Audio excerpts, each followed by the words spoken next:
Me and Zendaya, we argue. Yeah. Like everybody think like, oh, she just wears whatever he wants to wear. Yeah. That's not the truth. Welcome to the Logo Spill Bar, where the drinks are icy. They told me we were drinking. We came to the bar. No shade. But baby, the takes are spicy. I feel like I blew my load, metaphorically speaking. Is this distracting, Johnny? I'm your bartender and host, Johnny Sibilly, and today I'm joined by an image architect whose A-list clients include Zendaya, Ariana Grande, and Celine Dion. That's right, baby. The one, the only, Law Roach. Well, hello, the bitch is here. I hope you're parched, darling, because it's time to spill.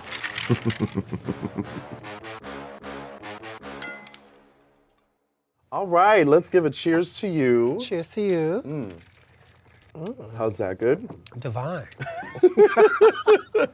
All right, so before I ask you questions about law, I want to ask you the question that's on my mind and everyone else's mind. How does it feel to be that bitch? It feels really, really It's really so nice to see you just sit in your power. It really is not only empowering to watch, but empowering to feel for myself.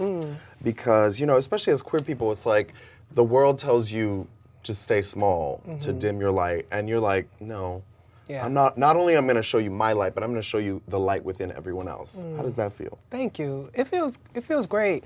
But I have to say that I have always been really blessed in a way that I didn't have people around me who told me what I couldn't do. And I think that plays a lot into my personality because I think I can do whatever I want. You know, black, queer. I never felt like any of those things held me down in any type of way. But I do understand that I am blessed to be able to tell that story that way.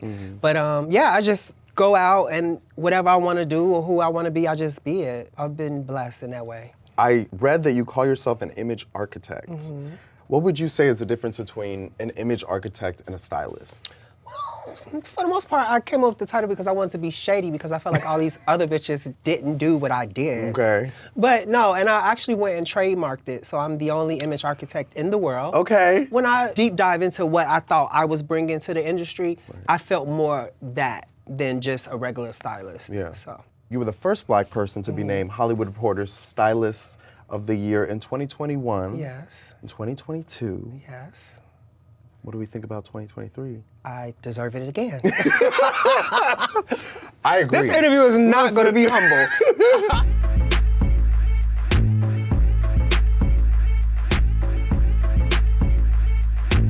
So you've worked with the biggest names, Zendaya, Celine Dion, the list goes on and on. But is there anyone that you can think of off the top of your head that, you know, you just love to be in a room with them and get their energy when you're helping? Celine for sure. Like, Celine is the nicest, kindest, funniest person. Like, if she was doing this interview, she would literally walk up to everyone in the room and introduce herself. Like, hi, I'm Celine. Like, you don't know that's Celine. And she'll ask you your name. Like, being around her made me able to be cognizant about showing people my appreciation to them when they're working. But one of my favorite people I've ever worked with was Mariah. Smart, savvy. She seems like she would be fun. She's so much fun. And she's like a diva in the sense of the best things that divas represent. Like, she knows her, like this, like, I don't know if she would have agreed to this. Like, it's just to watch somebody that great work and to know how everything around them should be. Like, I learned so much from her. Right. And she's just hilarious. Yeah. Like, I mean, you are an hilarious. image architect, so it takes, you know, an image architect to see when other people know. Yeah. Because I remember one time someone was like, oh, what side do you prefer? And I was like, oh, I don't know. And then I watched myself on camera, I'm like, oh, okay. I'm a left side girl. Yeah, no, you know what? I've been so grateful to work with so many amazing people. Like, I learned so much from Ariana Grande. Like, I think I did 16 Ariana Grande videos. Yeah. 2 tours and a bunch of other stuff. And I learned so much from her. I learned so much from Celine. Like, me becoming a better stylist was because of Celine. Yeah. You know. What are they learning from you? Because I know Compassion. that. Okay. Yeah. Because I know that you're just dropping little tips and things. You know what? I think what we do, because we are so intimate with these girls, like we see them naked and whatever. I think what my job is, and you know, a lot of other queer men is to insert that confidence when they need it. I think that's our biggest gift to women is, bitch, you look sickening. You know what I mean? Like, it's true. Yeah, so, but I've learned, oh my God, like, Ari gave me a chance really early in my career when I was still green. Celine found me and changed my life. And then Zendaya, of course, is, you know, my long time contributor and sister and all that. But yeah, I think over the course of my 9-year maybe career, I've worked with probably well over 100 people. Yeah, I dressed the biggest voices and, you know, the biggest athletes and, you know, everything. So they're knocking down your door, I'm sure. And I take a little bit of them with me.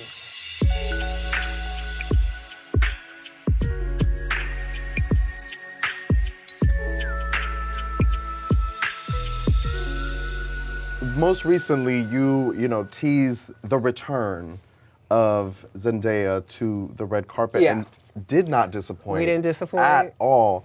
Is that something when you're with your clients, like, and you know, your friends really, because they become family after a while?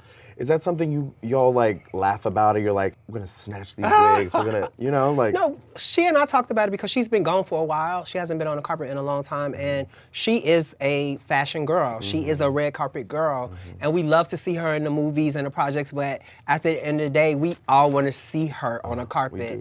And we were both excited, and I like to play these games with her, and I don't show her all the clothes, and I wait till the finish so that I can really see her excitement about something.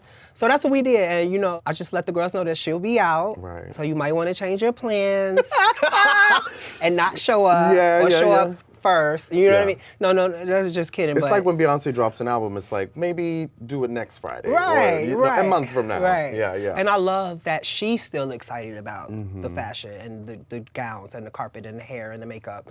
So I get joy from seeing that. And literally, me and Zendaya, we have a really strong brother and sister relationship. So we argue. Like everybody think like, oh, she just wears whatever he wants to wear. That's not the truth. We argue, we go back and forth about things, and it's like, I can be so mad at her. And then once she gets on the carpet and she, like you saw it in the green Versace, and she ran her hands through her. And you know, us gay boys, we was just like, we was like, she's the doll. She's, you know what I mean? So she'll do that, and then she'll look at me, and she know, like, however pissed off I was, it just all melts away because she gives us what we want. She knows who's watching, and she gives us what we want. You know, I watched you on The Hype recently, which is one of my favorite shows. That got canceled. HBO, baby. The Hype, legendary. They cancel everything for the culture. We will get there. Okay. But one of the things I just love watching you experience fashion. What is something that excites you about designers or about new designers? Like, what gets you going? So let me tell you a story. So when I came into this industry, I was never anyone's intern or assistant, right? So I came in just basically with this hustler mentality from the south side of Chicago, like I'm gonna make it, you know? And Zendaya, when I met her, she was on the Disney Channel, and at that time, I don't think that Disney stars were really looked at like real stars. So we were kind of both right? So it was like, they don't wanna dress you and they don't wanna send me clothes. So I was able to build her fashion profile using young, emerging designers that people had necessarily not heard of. That became a thing where we become a part of their legacy and they become part of ours. You know, so it became a beautiful thing. So I've never changed that. You know, Zendaya, she's never worn a lot of the big houses. Really, she's only worn a couple recently. She had never worn Valentino until she became the face of Valentino. She's never worn Chanel, you know, on a carpet. She's never worn Gucci on the carpet. So all these big brands that people are like, oh, if you gotta be a fashion girl, you have to be dressed by them. I was able to prove that that was a fallacy, and you could become a fashion icon on the cover of all these magazines, American Vogue twice, British Vogue, without ever touching those brands. So it made me have this thing where I'm like, it's so many clothes in the world, why do I have to kiss your ass? You know what I mean? So young talent and new talent excites me. Because what happened with social media, the world became so small. So it became easier and easier to find these people and for them to find me.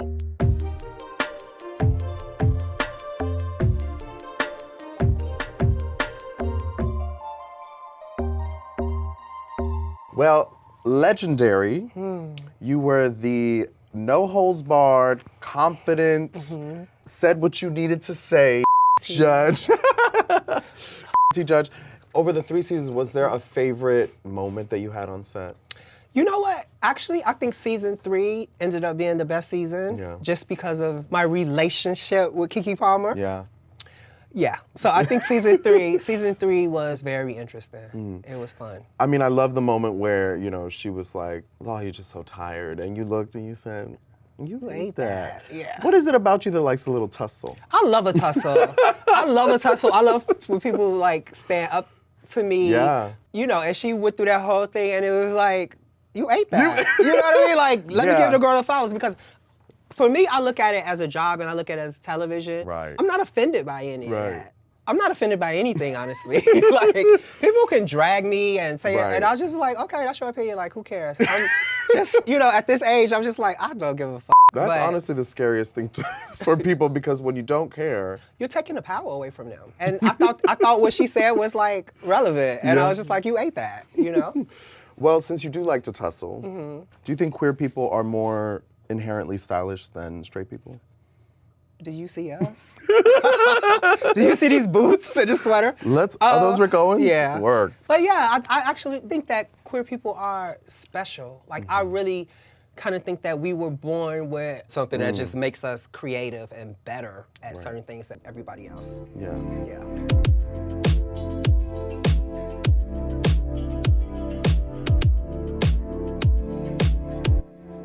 Legendary Yes. though. It was such an opportunity for so many people, especially from the ballroom scene, to get seen, noticed, get brand deals after that, to get more jobs. How do you feel about it only getting 3 seasons?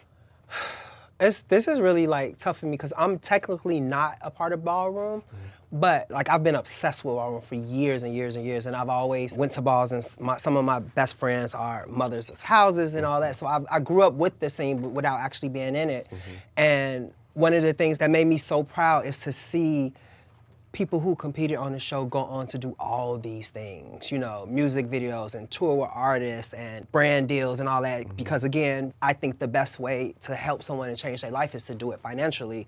And you see the girls are working. I just think it was really shitty that we launched HBO Max and it was really successful. Season 3 was the most successful of all. And the culture, right? The music and the language and everything is Ballroom. And it's like, you take away the one thing that pushed this to the mainstream and was helping to push it even more in the mainstream and keep it in the mainstream, you take it away. So in my mind, I'm like, okay, well, that's just, you know, corporate shit. Once again, they take everything they need, and then once they have it and they're able to monetize it, then they throw you back in the closet. It just made me feel so bad, and more for people who really love the show and people who were working hard to maybe get a chance to be on season 4. I think it was bad timing to take it away now. Why not keep celebrating this culture that we are taken from? Right. Legendary finally gave them, you know, this light, this huge light, this global thing to be celebrated and appreciated for all the contributions they made to pop culture, right? And it's like, they still deserve that. Right. They really still deserve that. And I was so proud just to be able to use my platform to bring in the eyes. And you know, that show was so important to so many people. I pray that another network picks it up and, you know, if any decision makers are in the room.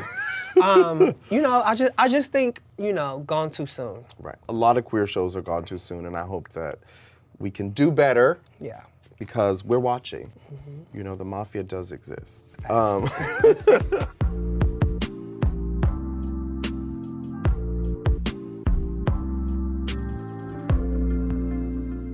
There's been a lot of reckonings across a lot of industries when it comes to representation, really amplifying Black voices.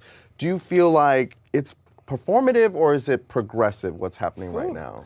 It's performatively progressive. Okay, politician, I don't know. Both things can exist, of course. I mean, after the murder of George Floyd and the Black Lives Matter movement, I feel like a lot of brands and things were almost forced to make a change. But then you also start to see now where some of those changes are reverting. Like I've been on sets this year and, you know, the end of last year where everybody on set was white again. You know, we went through a thing where you were like, oh, you'll see some sprinkles. And, you know, for me, those sprinkles still mean that someone's getting an opportunity that they may not have gotten. Right, because like a lot of times it's true that in front of the camera you'll see us like, you know, being brown, Latinx, black, and then they see us, they're like, progress, but then they don't see at the top the people making those decisions don't look like us. It hasn't changed. Yeah.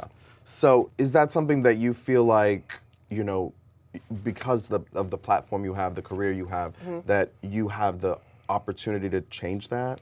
So Zendaya and I, years ago, had a conversation about that, and we made it known that we wanted to be part of the change. Through her, I've been able to give a lot of people opportunities, photographers, creative directors, you know. And that's something that I always do in the background. Like that's something we sit in a meeting that nobody will ever know and be like, hey, just noticed that you don't have any black people working here. You know what I mean? So I've always done that, and I will always continue to do that because this champion for me has given me the power to champion for other people, you know, and that's one of the things I would always be so grateful for Zendaya was, even when she was young, I'm talking about 17, 18 years old, she knew when things weren't quite right.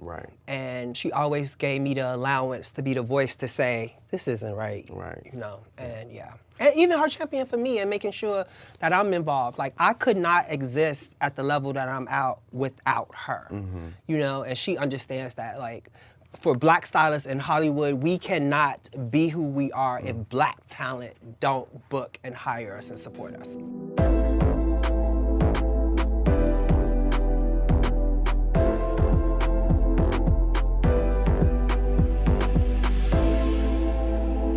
All right, I know you're busy and you might not find time to date, but what does one need to go on a date with Law Roach?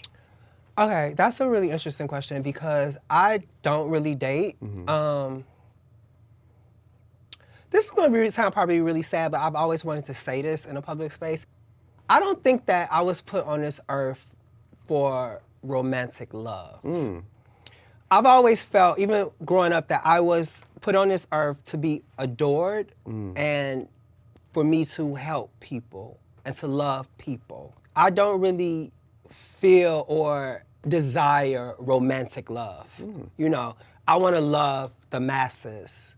So I know that sounds sad in a way, but ever since I was a little boy, I always had that in my head. So I've never been in a relationship, ever. I don't date, and every time I try, I'm reminded that I don't think this is for me. Yeah, sad, right? No, it's giving Mother Teresa a little bit. Yeah. But I love that. Yeah. I mean, I feel like we don't really interrogate that within our own lives. You know, I think also a lot of people chase the wrong thing for the wrong reason. But you never know. You never know. Someone might be watching this show Somebody and be like, might be let watching me this change show. this bitch's mind. Yes, please. And just have a lot of money because I'm tired. So Pride is just around the corner. What would you say the girl should be wearing out for Pride? I think that Pride should be more like Carnival and let's just be naked. Just take it all off. Let the titties out. Yes. Yeah, I agree. Well, I do want to show you a Pride look of mine from the past. Ooh. Are you ready? Are you ready? Wait. Uh-oh, take a sip.